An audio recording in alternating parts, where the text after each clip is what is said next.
తెలంగాణ రాష్ట్రంలో పర్యాటక ప్రాంతంలో ప్రధానంగా ఇప్పుడు ప్రజల నోట పలుకుతున్న మాట ఒకే మాట సోమశిల కృష్ణానది. ఈ కృష్ణానది పర్యాటక ప్రాంతంగా మారినందుకు ప్రజలు రాష్ట్ర వ్యాప్తంగా ఇతర రాష్ట్రాల నుంచి ప్రజలు చాలా వరకు సోమశిల కృష్ణానది అందాలను తిలకించడానికి కృష్ణానదిలో బోటు ప్రయాణం చేసి ఇక్కడ ఆహ్లాదంగా గడపడానికి చాలా దూరం నుంచి ప్రజలు పెద్ద ఎత్తున వస్తున్నారు.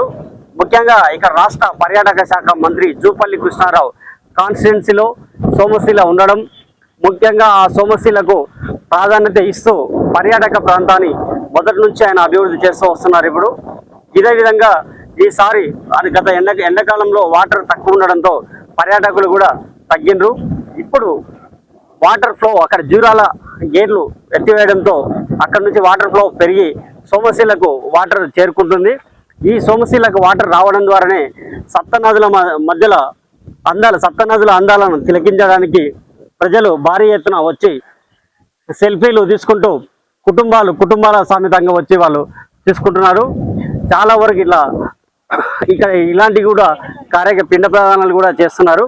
మొత్తానికి ఇంకా సోమశిలకు కృష్ణానది వాటర్ చేరేది ఉంది, ఇంకా ఫ్లో వస్తుందని ఇక్కడ స్థానికులు చెప్తున్నారు. ఒకసారి ఇక్కడ పర్యాటక ప్రాంతానికి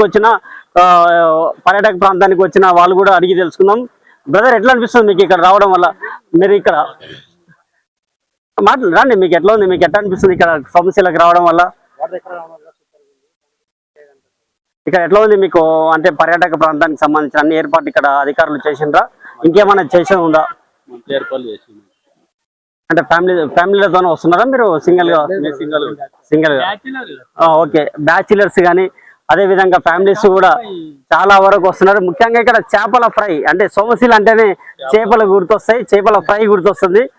ఎక్కడి నుంచో చాలా వరకు ఎంతో ఇక్కడ సోమశిలకు రావాలి, ఖచ్చితంగా చేప టేస్ట్ చూడాలని చెప్పి ఇక్కడ చాలా వరకు అక్కడ ఏర్పాట్లు కూడా ఉన్నాయి. మరి అక్కడ వ్యాపారాలు కూడా మంచి వ్యాపారం కూడా నడిచే టైం ఇది, సీజన్.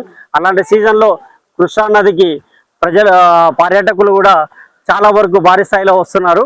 మరి ఇంకా వచ్చేది ఉంది వాటరు, చాలా వరకు అక్కడి వరకు వచ్చేది ఉంది వాటర్, మరి పై వరకు వచ్చేది ఉంది వాటరు. మరి అక్కడి వరకు వచ్చే వరకు పర్యాటకుల సంఖ్య కూడా పెరిగే అవకాశం కనిపిస్తుందని స్థానికులు చెప్తున్నారు. ఇది ఇప్పటి వరకు. అదేవిధంగా ఇక్కడ వచ్చే పర్యాటకులు కూడా అధికారుల సూచనలు పాటించాలి, అనవసరంగా నది తీర లోపలికి వెళ్ళి ఇబ్బందులకు ఎదుర్కోవద్దని వారి అధికారులు చెబుతున్నారు. ఇది మరి ట్రే పట్టుకొని ఉన్నారు. మరి నది దీపాలు అంటారు. ఇది నది దీపాలు అంటే 7 నదులు కలుస్తాయి. 7 నదులు అంటే కృష్ణ, తుంగ, భద్ర, వేణి, మల్పహాని, భీమరతి, భవనసి నదులు కలిసాయి. ఎక్కడి నుంచి వస్తుంది అంటే ఆల్మట్టి, సుంకేశ్వర, జూరాల నుంచి వస్తుంది. శ్రీశైలం బ్యాక్ వాటర్, శ్రీశైలం నుంచి శ్రీరామ్ నగర్, పులిచింతల, నాగన్సార్, విజయవాడ, విజయవంశి, బంగాళాఖాతానికి వస్తుంది. ఎందుకు వస్తారో ఈ సమ్మర్లు అంటే ధర్మరాజు అనేది 12 లింగాలు అంటే తెలియకుండా వేప చెట్టు నరకేశ్వర లింగం అయింది కాబట్టి జూలైలో, ఆగస్టులో వచ్చే వాటర్ ముందే జూన్ లో వచ్చేసింది. కాబట్టి ఎందుకంటే ఈ నెల మాసం ముందే వచ్చేసింది కాబట్టి ఇక్కడ పాపికొండల లాగా మాదిరిలాగా ఉంటది. కాబట్టి ఈ సోమశిలలో అనేది ప్రత్యేకత ఏంటిదంటే మనకు తెలంగాణలో మొట్టమొదటిగా 12 ద్వాదశ జ్యోతిర్లింగాలు, ఇక్కడ లలిత అమ్మవారు ఉన్నారు. ఈ నది తీరాన లొకేషన్ ఎట్లుంటదంటే హ్యాపీగా వచ్చి ఎంజాయ్ చేయడానికి పాపికొండల లాగా. అంటే ఇన్ని గుట్టలు ఉన్నాయి, ఇన్ని ఉన్నాయి, మాకు ఇట్లాంటి లొకేషన్ మాకు కూడా తెలియదు. కాబట్టి ఈ పర్యటకులు ఎందుకంటే ఈ తెలంగాణలో టూరిజం ఏర్పాటు చేసారు కాబట్టి ఓకే అమ్మా, ఇప్పుడు మీరు ఈ ట్రే పట్టుకొని ఎందుకుంటారు? మీరు ఇవి నది దీపాలు అంటారు. ఎందుకు ఉపయోగపడతాయి? గంగమ్మకు 7 నదుల్లో పసుపు కుంకుమ ఇస్తారు కాబట్టి ఉపయోగపడుతుంది. ఎందుకు ఇవ్వాలనంటే మనకు 7 నదులు కలిస్తాయని మీకు చెప్పినాను కదా, దాని ప్రత్యేకత ఈ సోమశిలలో. ఏ మాసంలో వస్తారంటే మనకు కార్తీక మాసంలో రేపు తొలి ఏకాదశి ఉంది కాబట్టి శరణ్య నవరాత్రులు, శివరాత్రి, ఈ నవరాత్రులు అనేది ఎక్కువ వస్తారు మనకు. ప్రతి ఏటా ఇప్పుడు వచ్చే వాటర్ ఈ టైంకి ఇంత వాటర్ వస్తుంది. ఈ టైంలో వాటర్ ఈ ముందు వచ్చింది జూలైలో, ఆగస్ట్ లో వచ్చే వాటర్ జూన్ లో వచ్చేసింది. ఆగస్టు 1 దాటంగానే వచ్చింది మొదటిసారి. 8 సంవత్సరాలకు ఈసారి వచ్చింది. సో ఇది జనాలు చెప్తున్నమాట.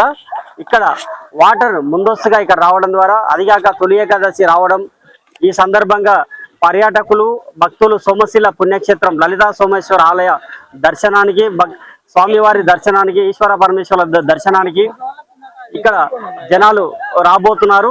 ఆ రాబోయే సమయంలోనే కృష్ణానదిలో అధికంగా వాటర్ రావడం, దీని ద్వారా భక్తుల సంఖ్య పెరిగే విధంగా కూడా కనిపిస్తుంది. ఇది కొల్లాపూర్ నుంచి సుమారు 9 కిలోమీటర్ల దూరంలో ఉంది. నాగర్ కర్నూలు జిల్లా, అక్కడ ఉమ్మడి మామనాడు జిల్లా నుంచి కూడా ప్రజలు అధిక సంఖ్యలో ఇక్కడికి వస్తారు.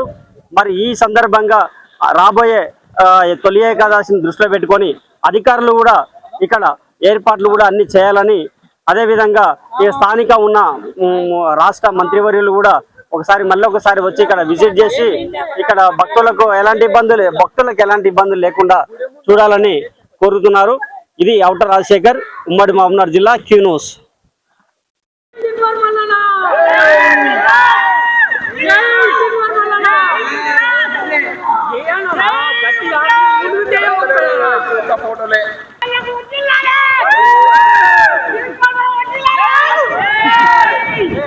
ఆరవ తరగతి నుండి 10వ తరగతి విద్యార్థులకు గొప్ప అవకాశం. ఏపీ, తెలంగాణ మరియు సిబిఎస్ఈ విద్యార్థులకు ఎలాంటి అడ్మిషన్ ఫీజు లేకుండా సంవత్సరానికి కేవలం 1000 రూపాయలకే ఐఐటీ స్టాండర్డ్స్ తో ఆన్లైన్ ట్యూషన్స్ చెప్పబడును. 15 ఏళ్ల సుదీర్ఘ అనుభవం గల ఫ్యాకల్టీతో క్లాసులు నిర్వహించబడును. ఇప్పుడే ప్లే స్టోర్ నుండి ధర్మవాహిని యాప్ ని డౌన్లోడ్ చేసుకోండి. వివరాలకు సంప్రదించండి 7893051526. లేటెస్ట్ న్యూస్ తెలుగు మరియు ఇంగ్లీష్ అప్డేట్స్ కోసం ఇప్పుడే క్యూన్యూస్ అఫీషియల్ యాప్ ని ప్లే స్టోర్ నుండి డౌన్లోడ్ చేసుకోండి. సరికొత్త సమాచారాల కోసం క్యూన్యూస్ వెబ్సైట్ ని ఫాలో అవ్వండి. ఛానల్లో ప్రాంతీయ, జాతీయ, అంతర్జాతీయ వార్తలు వీక్షించండి. లైక్ చేయండి,